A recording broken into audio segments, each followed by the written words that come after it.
Welcome back to the anime versus manga comparison of the Eminence and Shadow, episode 2. Let's get into it. Episode 2, Shadow Garden is born. Now the beginning of episode 2 is completely different from the anime and manga. The manga starts with Minoru Kageno, now Sid Kageno, after being isekai'd, practicing swordsmanship with his sister Claire. Sid is pretending to be incompetent in the use of magic and swordsmanship to keep his talent hidden from the public. In the anime, we see Sid having already formed contact with a beautiful blonde female before it dives into how they met. The anime explains Sid's reincarnation in another world, a world filled with magic. He has full awareness of this as a child, which is common for most isekai protagonists. He still does what he can to not stand out. Those are the similarities. The next difference is the bandit scene. I love this scene in both the anime and the manga. In the anime, we see Sid clad in black taking on a bunch of bandits in a small town. The anime does a fantastic job of showing how Sid is just slightly unhinged when donning his alternate persona. I mean, the manga does a good job of doing it, but it just hits differently when it's animated. I mean, he is able to decapitate a person with no change in his expression. There is a cool scene in the anime where a bandit pulls a gun on him. This mirrors the scene in the past life where he had to improvise a weapon out of a shard of glass to deal with it. Now he is simply able to dodge the bullet. A very cool addition by the anime. This encounter ends rather suddenly in the anime, as Sid is able to take them all out with a single move while talking about his slime weapon. Except one bandit is left alive and he is more skilled than the rest, but Sid quickly dispatches him. Now after the fight in the anime, we get a small glimpse of what the bandits did when we see a man hanging from the tree. The manga handles this fight much differently. Before anything even takes place in the manga, we are already made to dislike the bandits. We are given a scene where they are celebrating, and the immediate next panel is the destroyed village and the remains of the innocent people they slaughtered as they celebrate around a campfire. We immediately want these idiots dead. Now Sid comes off as crazy in both adaptations, but he is painted as more wild in this scene of the manga, where instead of walking up to the bandits and announcing himself as he did in the anime, he leaps into the fire laughing, demanding their valuables, much like a bandit would. Something else the anime touches on slightly but does not explain is Sid's slime bodysuit and the slime sword. Here in the manga, we get to see how it was made. Slimes are just cannon fodder, much like any other fantasy magic isekai. However, in the case of this world, they produce mana at a rate of 99%. Sid explains in the manga that he mixed a bunch of slimes together and crafted them into a sword and bodysuit that is cheap, strong, and most importantly looks cool. As the fight unfolds, we get to see the unique properties of this combination. He states that he is able to change it into whatever shape he wants as he goes on JoJo's killing spree. Sid gets slashed by the last remaining bandit in both adaptations, but in the manga this actually means something. The last bandit is a master of the sword style Royal Bushin. He's able to land a direct hit on Sid, however Sid's slime suit nullifies all the damage. It sets a precedent for how capable his suit is and its defensive capabilities. This is not explained at all in the anime. The girl in the cage. The next difference is the cage that Sid finds during his raid. In the anime, the contents of the cage is presented as a rotten mass. In the manga, the contents of the cage are that of a rotting corpse with long hair. Now, the reason for the contents of the cage are explained slightly different in the anime and the manga. In the anime, Sid refers to the blob as they're suffering from magical overload. In the manga, he refers to the corpse inside as one of the possessed, and explains that it is a disease that causes your flesh to rot until you die. He also explains that the church is executing people with this illness by the wagon load under the pretense of trying to purify them. Not like we have ever heard of any evil churches in other anime. Now, Alpha's recruitment and the explanation Sid gives for possession and the Diablo's cult are very similar in the anime and manga,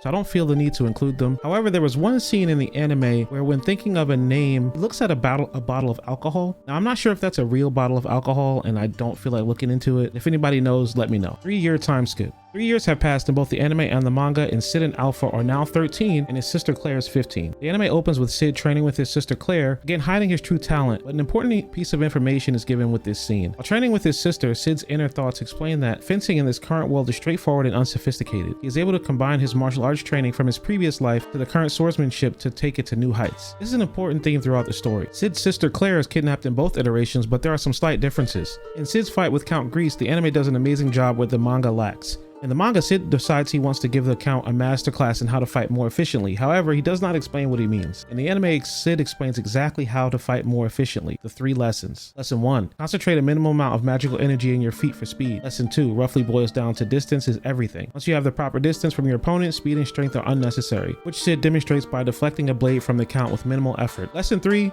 Let's just say Sid cheaped out on this one. This was just an excuse to throw hands. Also, when Sid kills the Count in the manga, his final thoughts were of his daughter Milia. However, in the anime, he actually has a locket with her picture in it. We see them standing together happily as the Count dies. This is a much more personal touch, and we kind of see what led the Count to fall from grace. Again, the manga does not cover this. This is annoying. We get a few flashbacks from the Count. It shows his daughter Milia afflicted with the same curse that Sid cured Alpha from. It also shows the cult took advantage of him and his daughter's condition. The Count, though not blameless, don't get me wrong here, is also a victim in this mess. This serves to grow our hatred of the cult even more. As Sid walks away from the aftermath of the battle, he grabs the Count locket and puts it in his pocket. Well done, anime. Now, I know so far it seems like I'm doing more of a what the manga is missing and not what the anime is missing type of review, but I can't help it.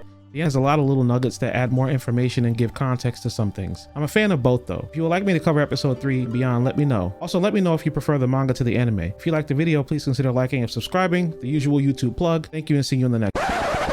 Hey, Al from the future here. Now, short disclaimer for video 1. When I made that video, the Eminence in Shadow manga had stopped on chapter 46, so I took a short break from it. I released the video, and lo and behold, the events of the anime did take place in the manga starting on chapter 47, although not to the same degree. I was also made aware of this by a comment on the video. Well, you win some, you lose some. Peace.